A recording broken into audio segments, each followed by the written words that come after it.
Good morning. It is Wednesday, so it must be time for some wow.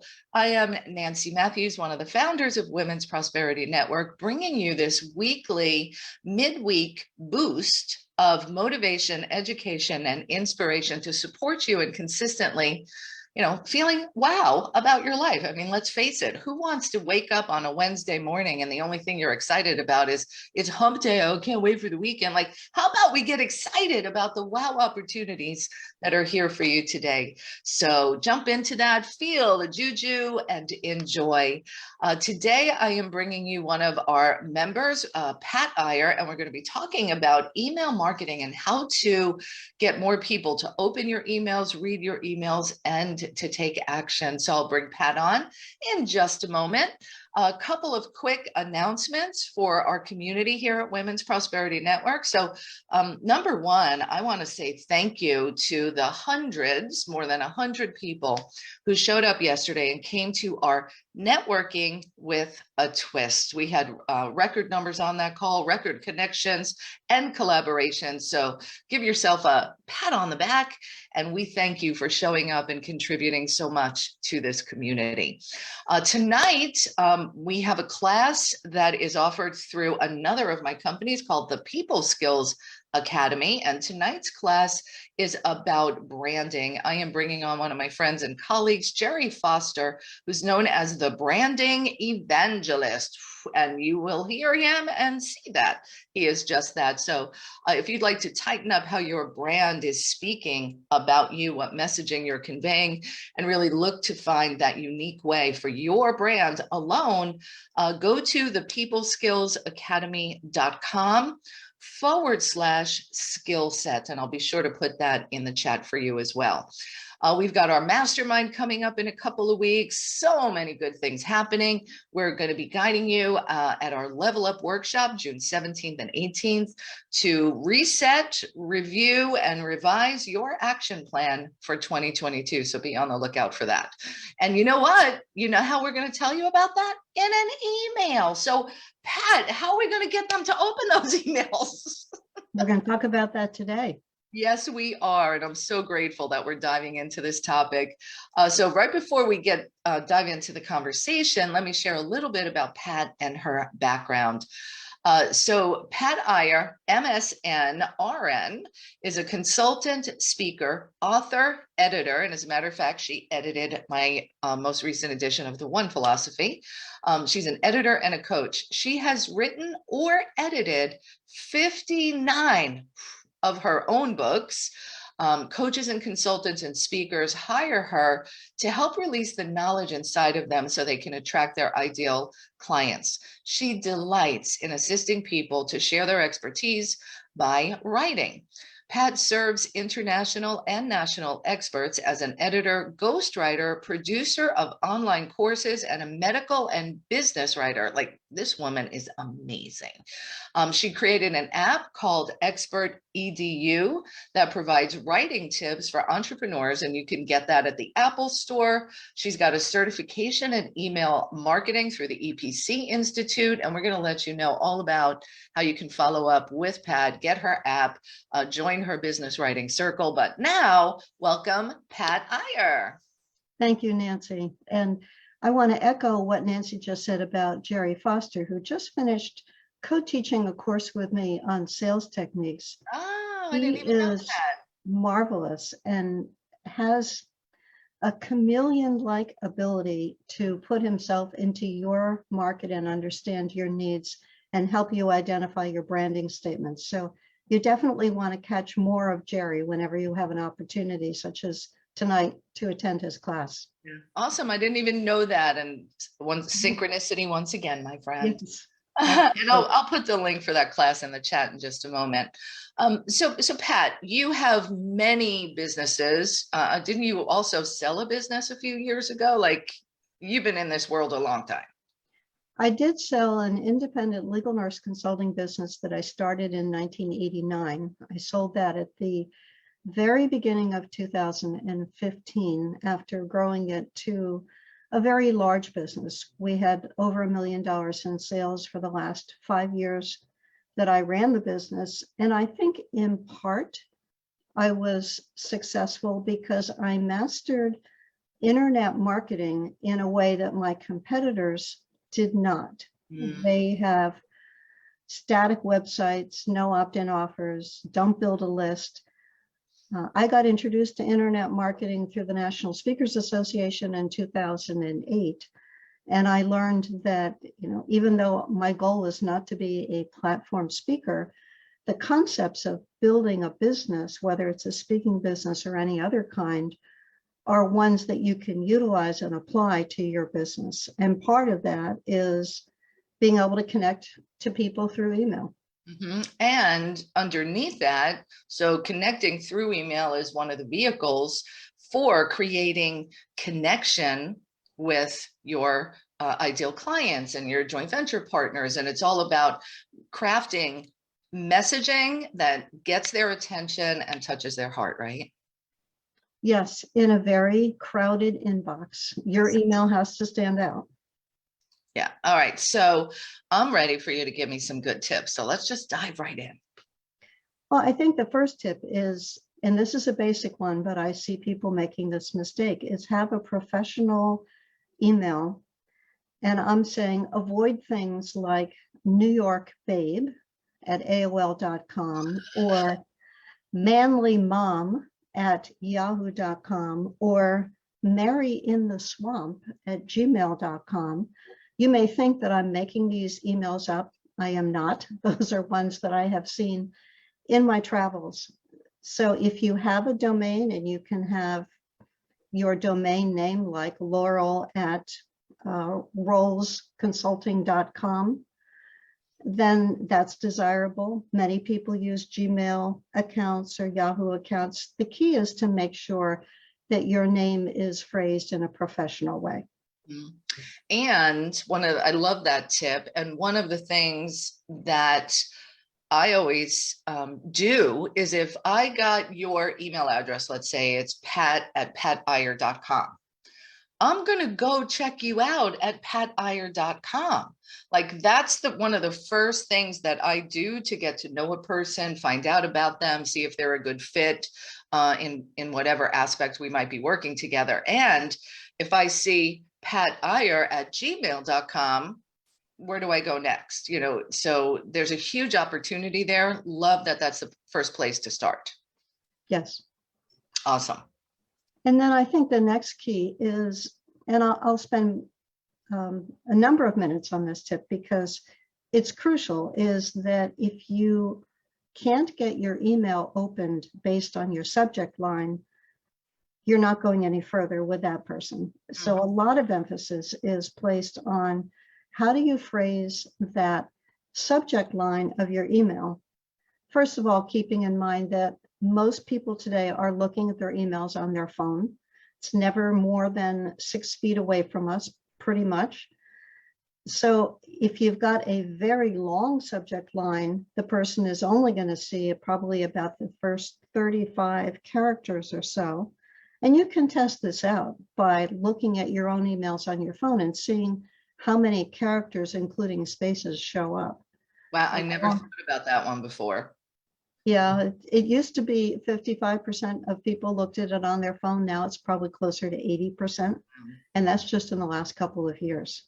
So short subject lines that are maybe 4 to 7 words will typically fit in that email viewer on your phone. You might use a mail system that allows you to put in what's called a pre-header text. Infusionsoft allows you to do it, which I use, also known as Keep. Others mail systems do as well. And you can load that into your email so that those are the words that show up when you're looking at your email on your phone. You'll see that set of words.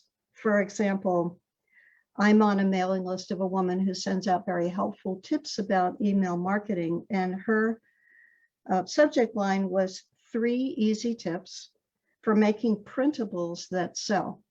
And her pre-header text is intriguing. It's number 3 is vital for long-term success. Ooh, that's a tasty morsel, right? That I was, ooh, so I better read this to get to number 3. That's very clever.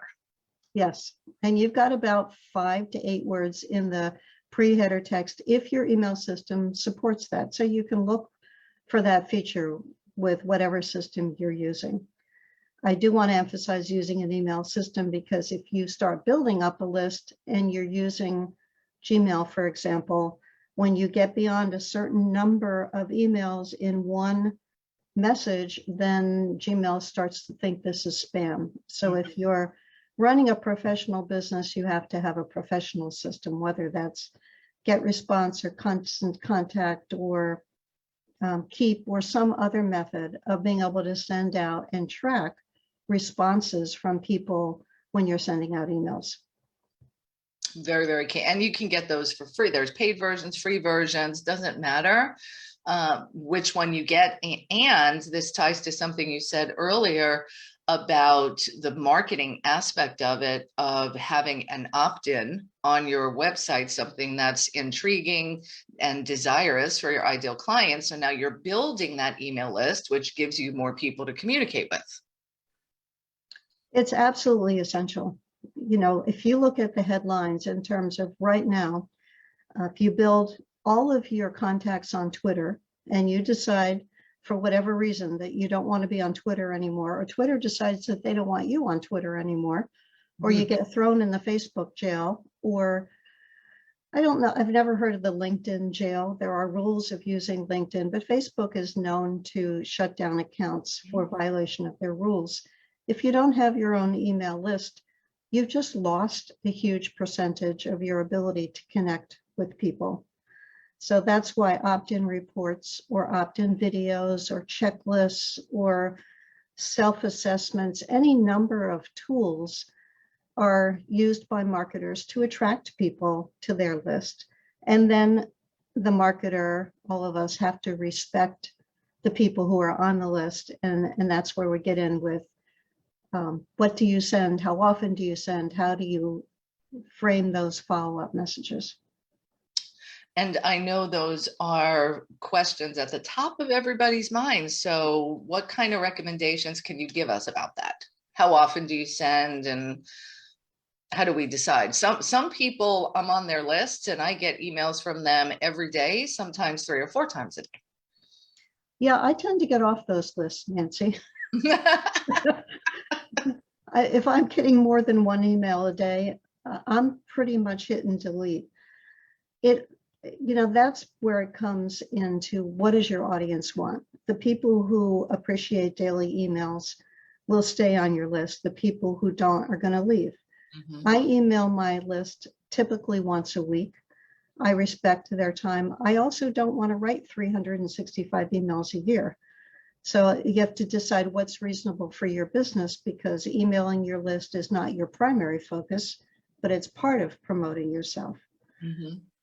Another piece of this is making sure that you're not using clickbait, which is defined as using an enticing headline that has nothing to do with the body of your email. I got one from one of the people I typically enjoy his emails, and he often tells stories in his emails, which are another way to keep people engaged. But he sent one last week that said, he secretly spied on me and ripped off all my stuff. And I thought, oh, poor guy. And I opened up his email and he never mentioned the subject again. So that's clickbait. Mm-hmm. And that breaks trust. Mm-hmm. Right? That's what we're talking about here. That even as I was hearing you tell the story, it was like, you didn't really like that. No. Yeah. So I read his email twice to make sure I hadn't missed it too. Yeah. So you mentioned storytelling, and when we're looking at doing sending out our emails, what percentage of our marketing should be stories or promotions for certain events or sales of products that we have coming up? Like, how do we balance that? Yeah, that's a great question. And it's one that is commonly asked. And I wish I could tell you there's a set in stone ratio. I have heard 80% information, 20% promotion. That's one ratio that comes to mind. If every email is selling, then people after a while will not open your emails or put them in the to be read later folder, which is the same as the one that's next to your desk that's round, that collects things. I never go back. Right. Rarely. Let me say But if rarely. every email is content and you don't make any offers, then you're also missing an opportunity. And if you use the PS correctly, sometimes marketers will make an offer in the PS. For example, when somebody joins your list, the first email may be in the sequence of emails that you send out or your mailing system sends out. The first may be, hi, welcome to the list. This is who I am. And the PS may say, if you would like our $17 opt-in offer, our $17 free tips to do whatever, click here. A nice little soft offer. And then a series of emails to welcome the person with content. And then add in probably 1 or 2 times in that sequence, here's how you can go deeper with us. Love it. Love it. Let's talk about the power of the PS, because not everybody knows that one. The studies of people who are looking at email are that the people will read the headline, the first couple of letters, and then they may drop down and look at that PS. Mm-hmm. For example, if you are promoting a webinar, for example, or a master class, as is now the more current phrasing, you might offer 3 links in your email that people can use to sign up. One might be a button, one could be a text link, and that's important to have both kinds of links because some people who read emails have their images turned off, so they won't see that button, but they will see the text link. And then the PS in that email is one more opportunity with a link to sign up for that masterclass.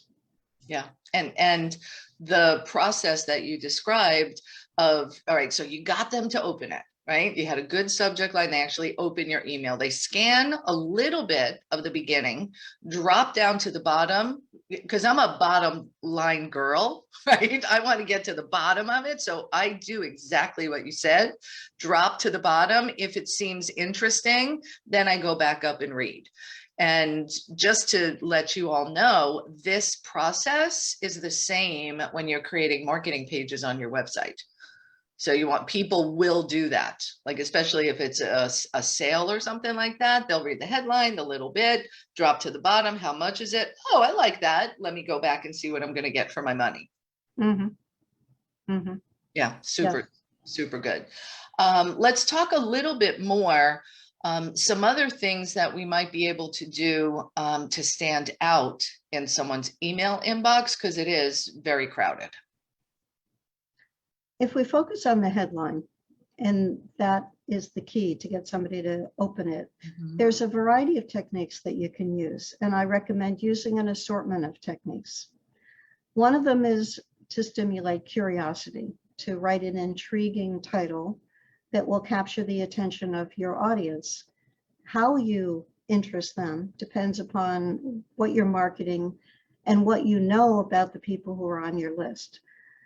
That's why market segmentation is important, so that if you've got a variety of people on your list, you have a way of separating them into different lists and talking to them differently based on who they are. And what they were interested in. Yes, yeah, exactly. There's that urgency headline that you've all seen, 2 hours left, disappears tonight, going, gone. That's one that captures our attention. Another technique is to parachute them into a story. Have an intriguing headline that implies that there's a story, such as one that I saw, which was, Fat Squirrel doesn't let her thoughts get in the way of success. Now I had to open that because I thought, well, is Fat Squirrel a rock band? Is it literally a fat squirrel? You know, what's that all about? You can also use a threat headline, which is not a threat to the person, but threat might be, will Clubhouse kill podcasting? Mm. And that makes you stop and think about what's behind that question. Mhm. And I think, Nancy, you mentioned tugging on people's heartstrings. I saw a headline that said, body of Brittany Drexel, New York teen who vanished in 2009, found in South Carolina, suspect charged. Now that's a long headline, but it got me thinking about Brittany's parents and this girl who had disappeared in 2009 and is now found in 2022. Mhm.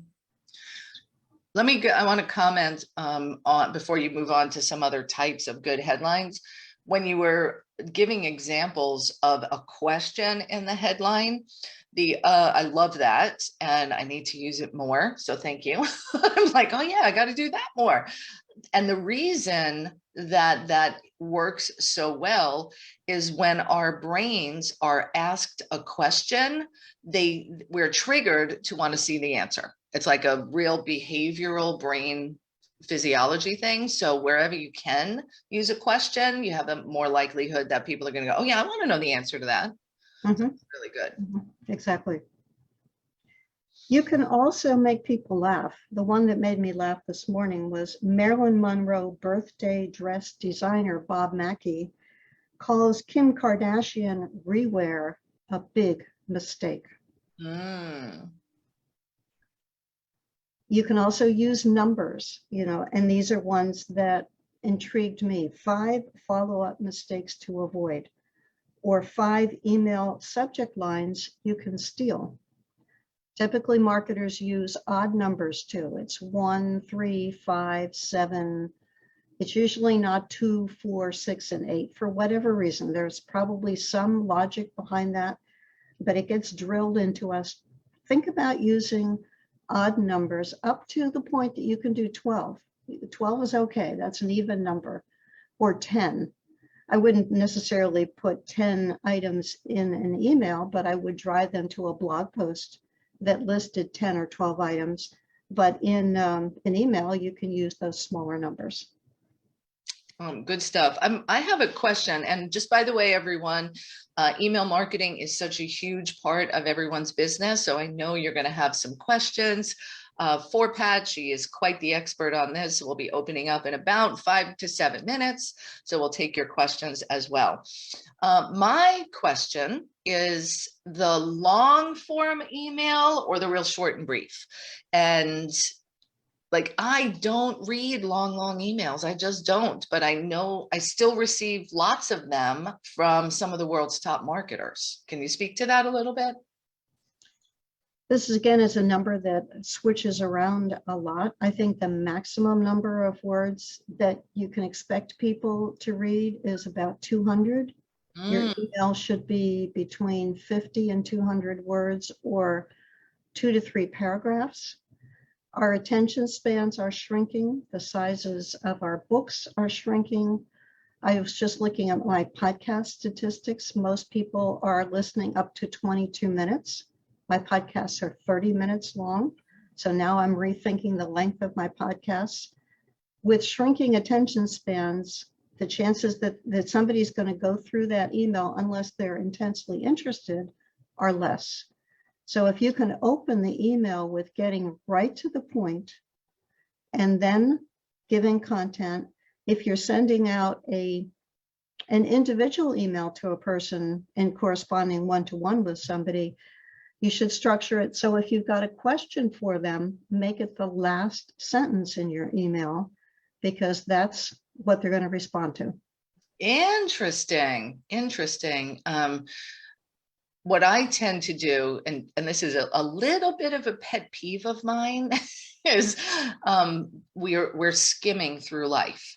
There's so much information out there. We're skimming. So I'll send somebody an email and they say, oh yeah, I got your email. And they respond to the first thing, or now I'm realizing the last thing, but not all the bits in the middle. Yeah.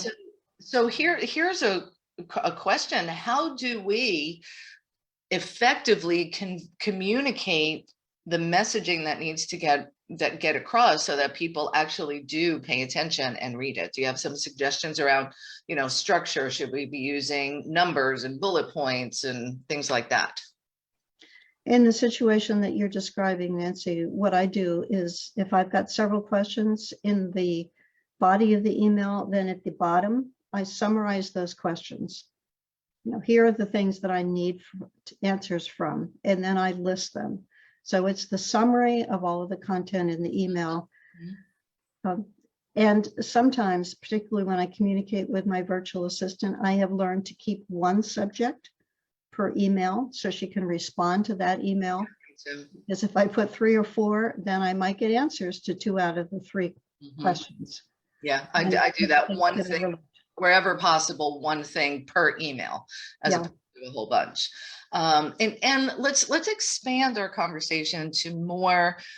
There is so much writing involved in a business, whether we're writing our emails, our follow-up sequences, our copy for our websites, our blog posts, our posts that we're putting on social media.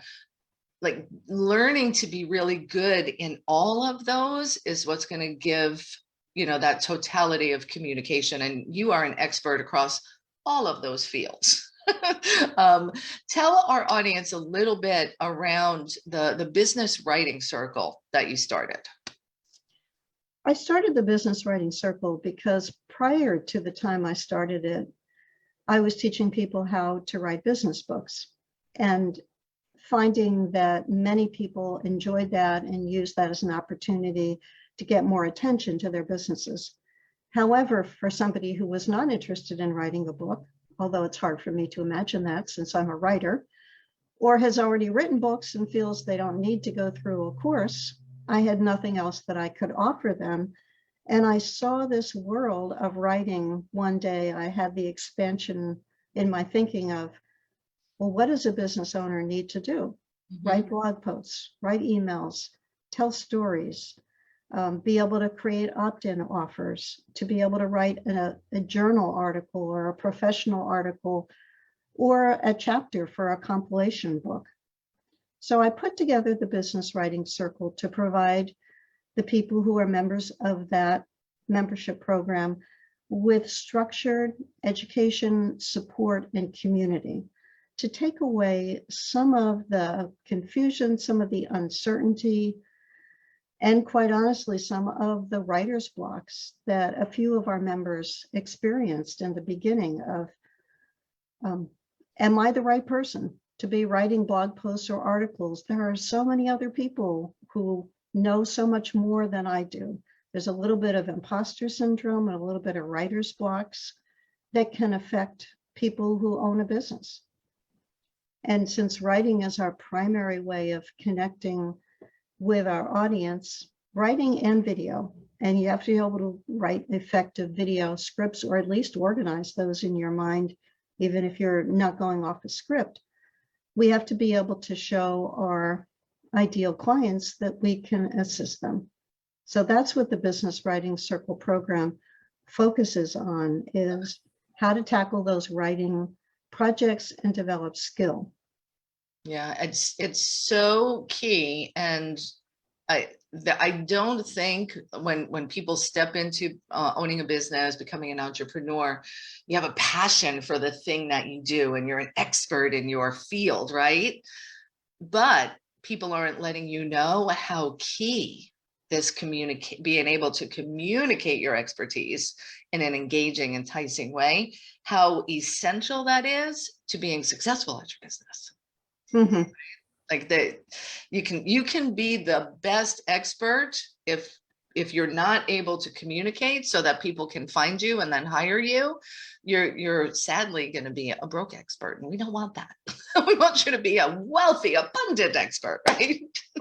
Yeah, I think the analogy is, if you don't have a website today and you think people will hunt you down through LinkedIn or online searches, you're just making it harder because you're much less visible. Mm-hmm. And you may say, Oprah Winfrey doesn't need to write. Yes, she does. She has a magazine, she has a blog, she's on social media. And at this juncture, I'm sure she's got people that she's hired to do that for her. And here's the key.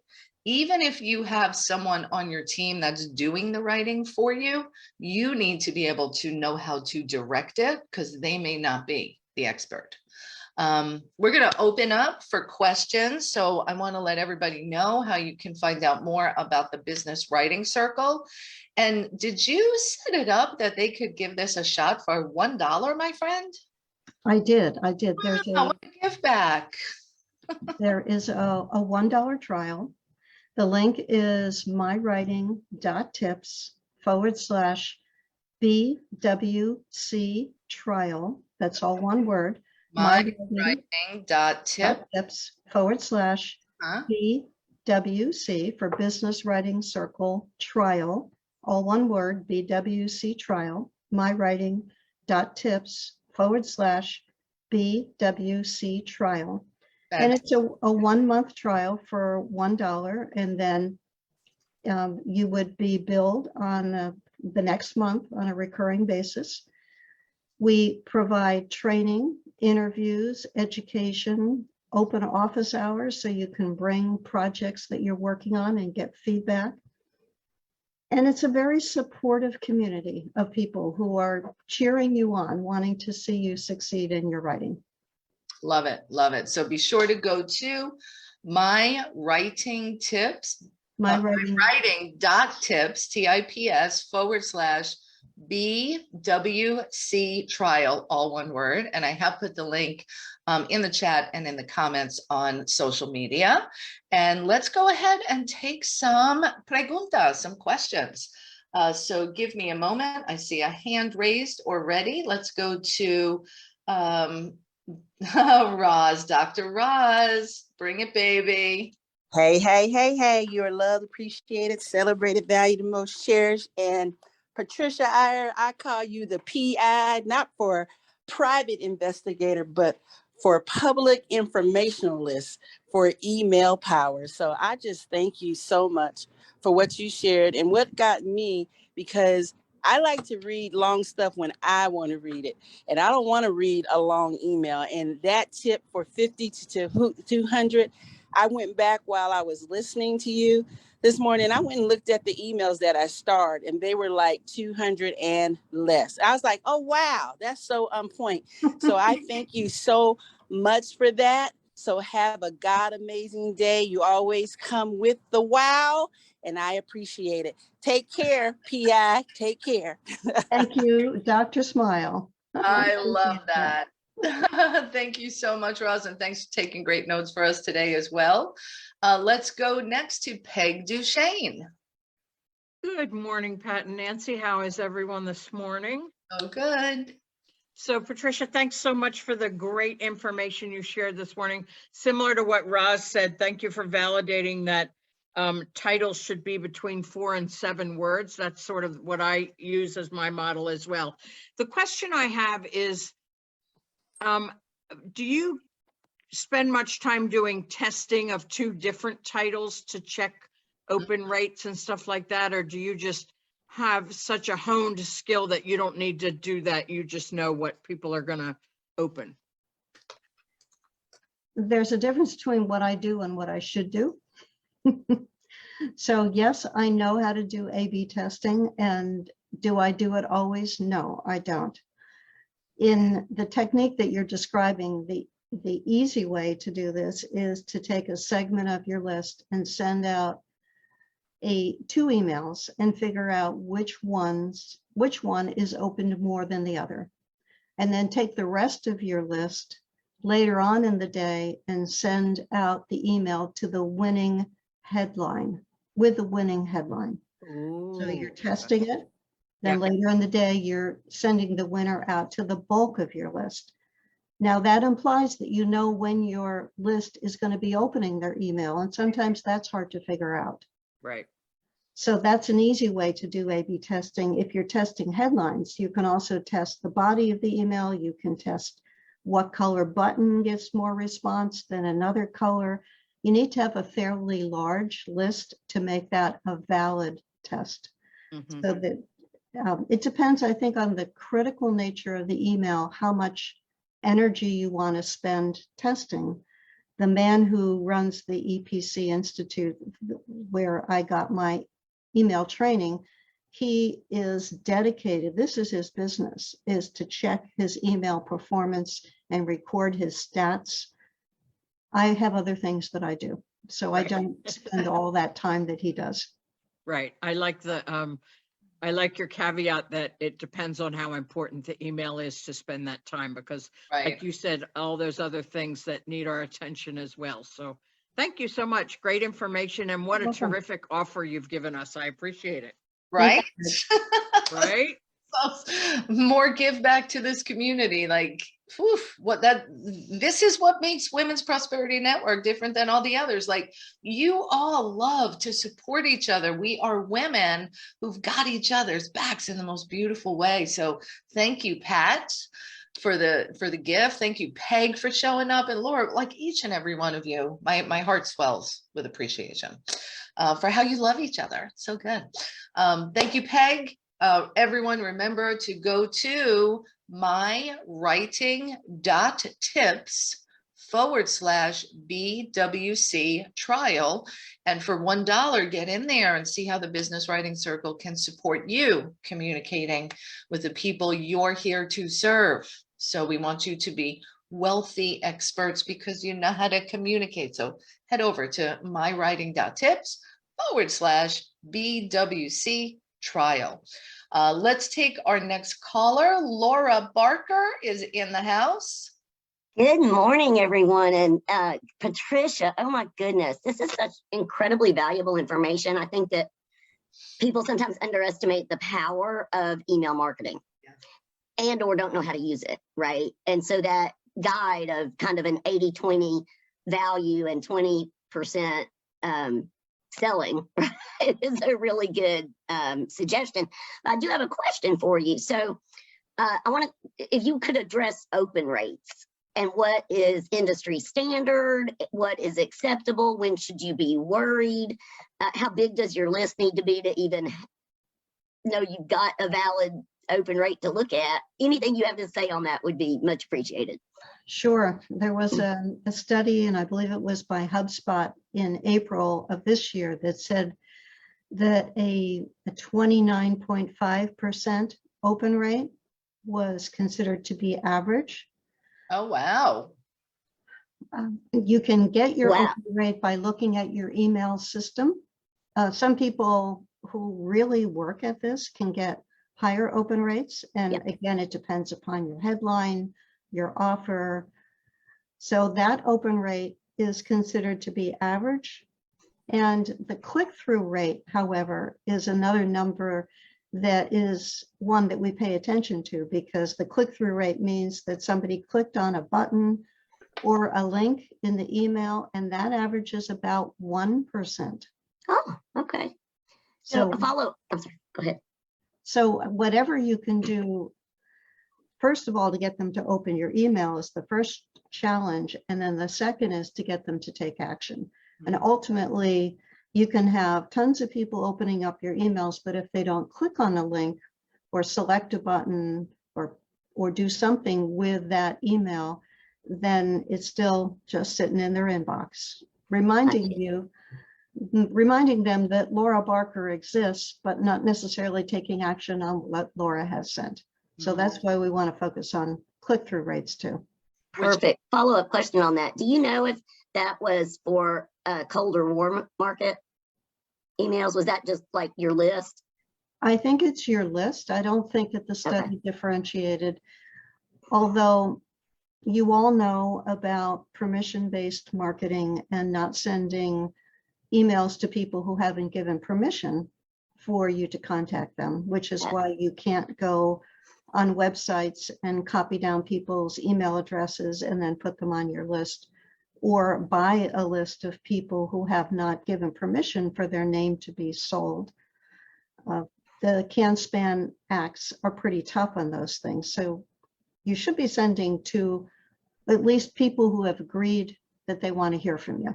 Absolutely. And I'm so glad you brought that up. And so I was thinking though, like with regard to my list, I have people who have opted in, but I wouldn't consider them to be warm. Does that make sense? Yes. And then I have my people on my list who always open my email, if that makes sense. It does make sense. And we like the people who always open our emails. Love but them. they haven't opened our emails for, some people clean their lists at 3 months of inactivity, meaning the emails are going out, but none of them are being opened. Some people wait for 6 months and clean the list. And by cleaning the list means that they either kind of mothball them and don't send any more emails to them, because that affects your deliverability. If your email provider sees you're sending emails and people are not opening them, they're thinking you're sending information that's not valid or meaningful. The more sophisticated email marketers will put them on a separate email system and then try to re-engage them by offering them more content, a special offer, maybe an affiliate product, to bring them back into the fold, but segregate them so that they're not affecting the overall open rates. Very interesting. You just sparked all kinds of ideas for me. Laura, great question. And Pat, great answer, right? Love it, love it. Thank you, Laura. And if you want this wealth of knowledge and expertise coming your way to help you grow your business, go to mywriting.tips/BWC trial. And let's go to, next up is Betsy Rosum. Good morning. Thank you, Pat. Great information that I needed to hear today. I have not been really massaging my email list and loving up on them. So thank you for that reminder. What's the best way to get my I have Facebook friends and they seem to be really like what my content is. How do I get them over to my email list? I've made offers, but what's one of the best ways to get them over to my email list? When you say you've made offers, do you have an opt-in offer Yes, I on do. a Facebook page? No, not on the Facebook page, but I have one in my website, and I try to get them over to the website. There is an opportunity to do it on the Facebook page.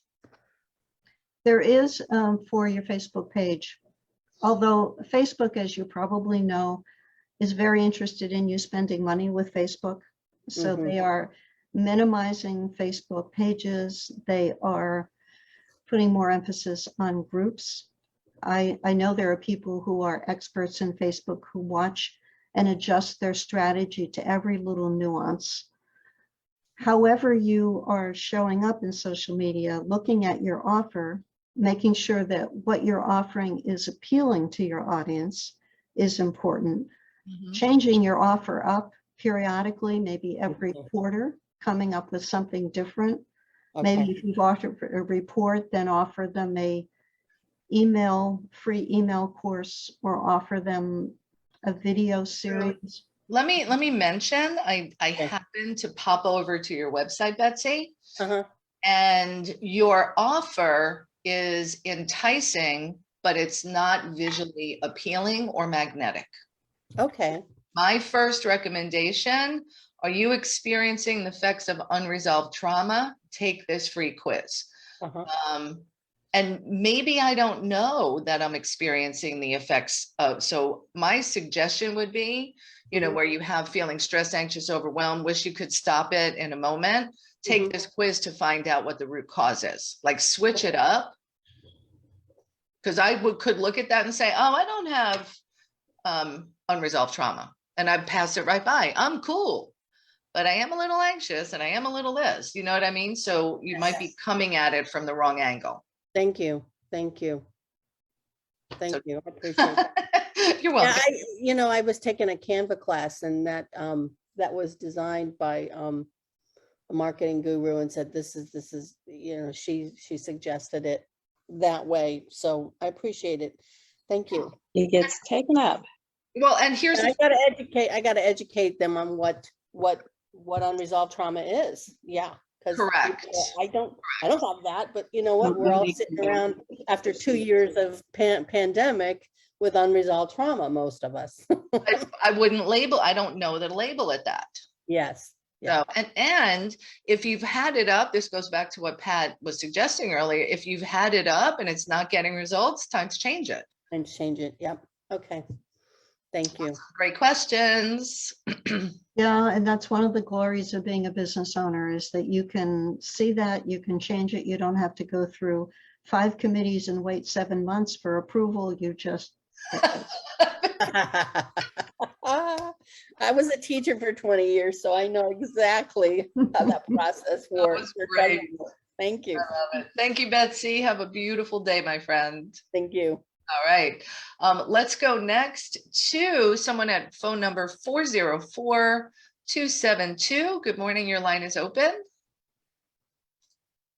Good Might- morning. This is Terry Lynn Phillips. Hi, who's that? Terry Lynn Phillips. Hello. Oh, hey there, girl. How you doing? I'm wonderful this morning. How are you all? Doing really good. Glad you're here. Thank you. Getting some rest off of a long trip in Puerto Rico. I was going to ask if you were But back. I am. And this is a great topic, a great subject, and I have a page of notes. So you know me, Nancy. So this is some wonderful information. My question is a very popular question that I get all the time. And so I'm checking all of my options and boxes. How often should we send out email? I would say a minimum of once a week. And my personal recommendation is not more than 2 or 3 times a week, unless you are leading up to an offer with a deadline, such as a masterclass, and you're emailing several days ahead, the morning of, an hour before. But routine connection with your lists once a week is great. I communicate with my list through sending an email that has a formula. The beginning part of my blog for that week, I break it at a point where it's intriguing and people want to click to read the rest. And that way also in my emailing system, if they click a email on a particular topic, then I tag them showing that they're interested in that topic. That's how I segment my list. And then a video or a podcast, if I have one that week, or a link to a masterclass that I'm offering, a simple email with a little bit of a blog post, and then something additional if I've got it. If you don't email them at least once a week, then they say, well, who is Madeline? Who is Sandy? I don't know who this person is. And I'm just going to unsubscribe because I don't remember them. And Yeah. that's what you don't want to have happen. Great tips and great questions. Thank you, Terry Lynn. That was great. Thank you so much, Pat. That was wonderful. Thank you. All right, beautiful. Continue resting and refilling your cup. Thanks. All right, good. Let me go next to Madeline Sklar. Good morning. Your line is open, Madeline. Just hit that unmute button. There we go. You there, Madeline? Yes, I am. Sorry, I'd muted myself again. All good. All good. Because it's way earlier than my usual wake up time. I know. So, I was impressed you were here. yeah, me too. When I ran into 2 things that were like, first I felt like just totally overwhelmed. Like if I'm taking all these classes and I'm trying to learn all this stuff, how do I have time to actually do what gives me joy other than, because I'm not, a lot of people get joy from being an entrepreneur. I don't. I like to get money for what I do. But I like what I do, and I like, I'd way rather write poetry than this stuff. So this is very, and I don't mean to insult anyone. I just feel like I must speak because I'm sure you have some answers worthwhile for that. And then I started thinking that what I do is I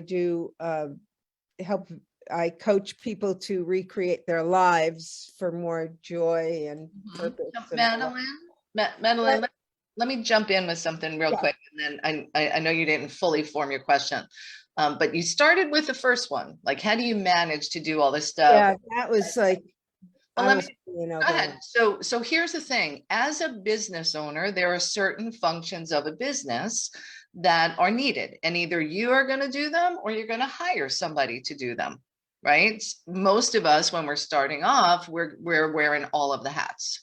So take a look inside of Momentum. There's a course called Time Mastery. And in that course, I teach you what percentage of time you need to spend on the various functions of a business so that you're still earning money and still growing your business. So take a look at that and just give a little bit of structure to how you're spending your time is my suggestion on that one.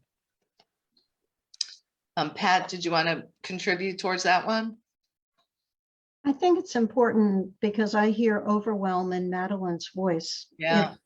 If sending out a weekly email of 200 words sounds overwhelming, then send out a weekly email of 50 words.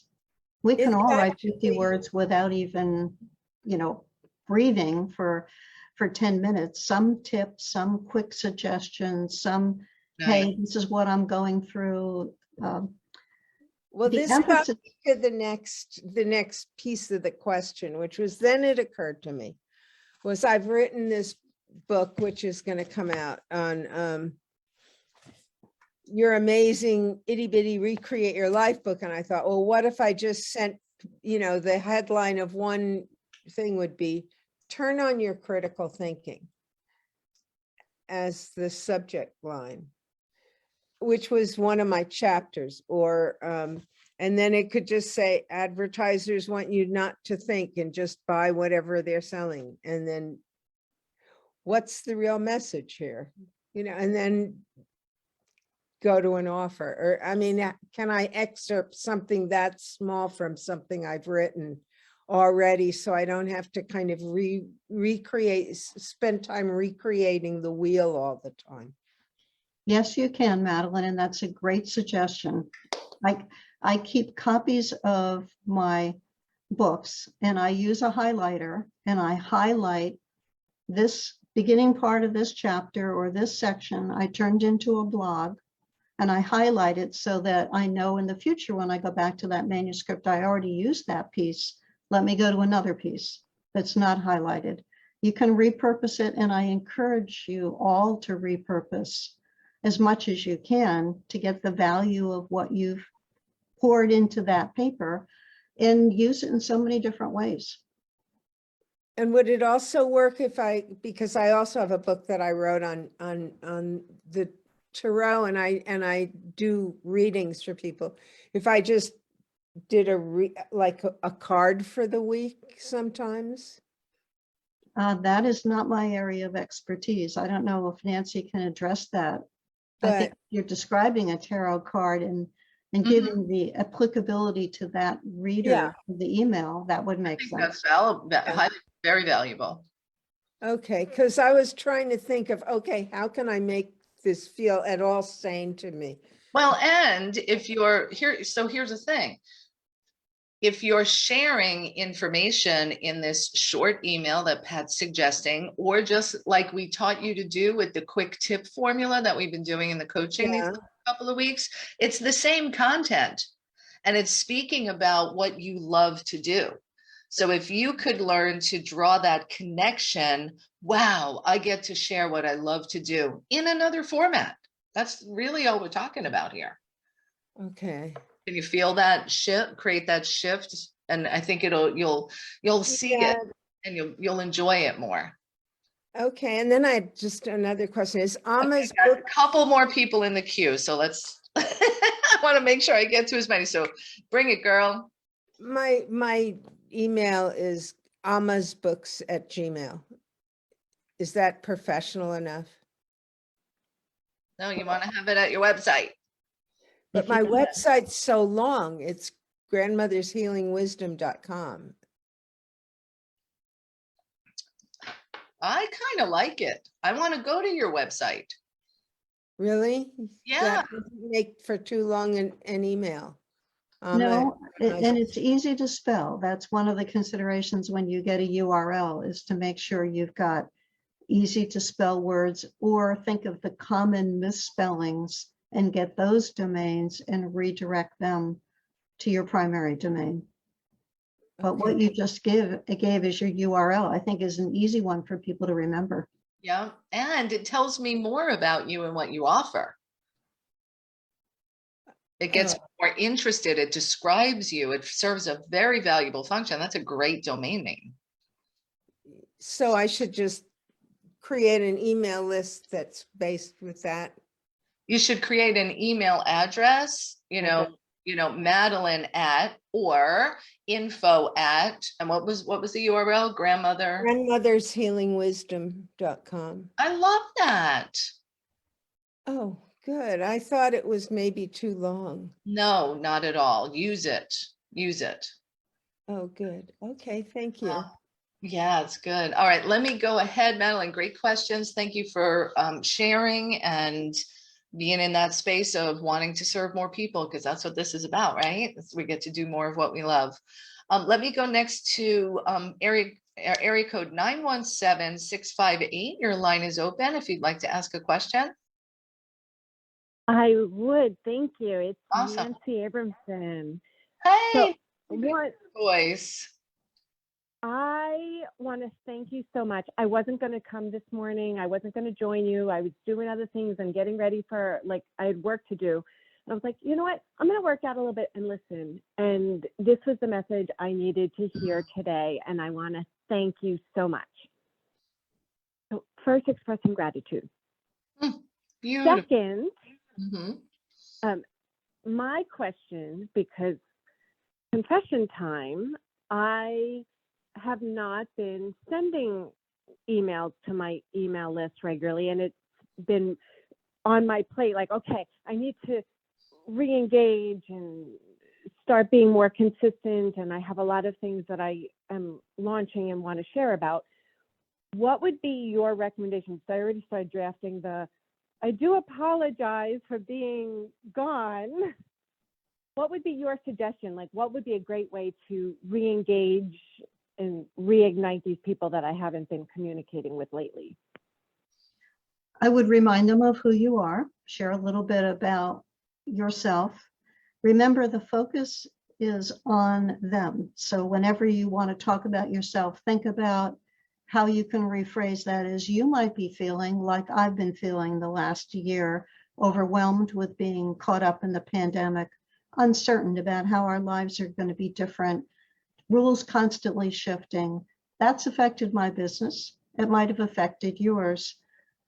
And then I would offer them something free, like a checklist or a tip sheet, or offer them some free, valuable information so that they remember who you are, they start looking forward to your emails, and then you can ease into offers. Does that make sense? Absolutely. And I did just create a brand new lead magnet that I wanted to share. So that's perfect. I love the way you set that up. Beautiful. Right. Thank you. And thank you for exercising and listening at the same time. You're doing good things for your body and your brain. That was Absolutely. that was also the nurse speaking. All right, beautiful. Thank you so much, Nancy. Glad to have you with us. Thank you, everyone, for joining us today. We're at the top of the hour. Pat, Iyer, you have filled us up and gave us such valuable tips. I look forward to seeing everyone over in the Business Writing Circle. Get in today for just $1 at mywriting.tips/BWC trial, all one word at the end, and we'll join in. Pat, thank you for being with us. I know you also have a podcast. Do you want to let people know where they can find your podcast? if you have an interest in legal nurse consulting, which may or may not match you, I have a legal nurse podcast that I've been running for 6 years. That's on all the audio channels. And we speak specifically to legal nurse consultants who are working with attorneys on medical cases. Yeah, beautiful. So, and I know we've got lots of nurses and some legal nurse consultants in our community. So I want to make sure you knew how to connect with her there. Get out there, my friends, make it a wow day. Pat, thank you again. Look for my email because now I'm going to change things up based upon what Pat said.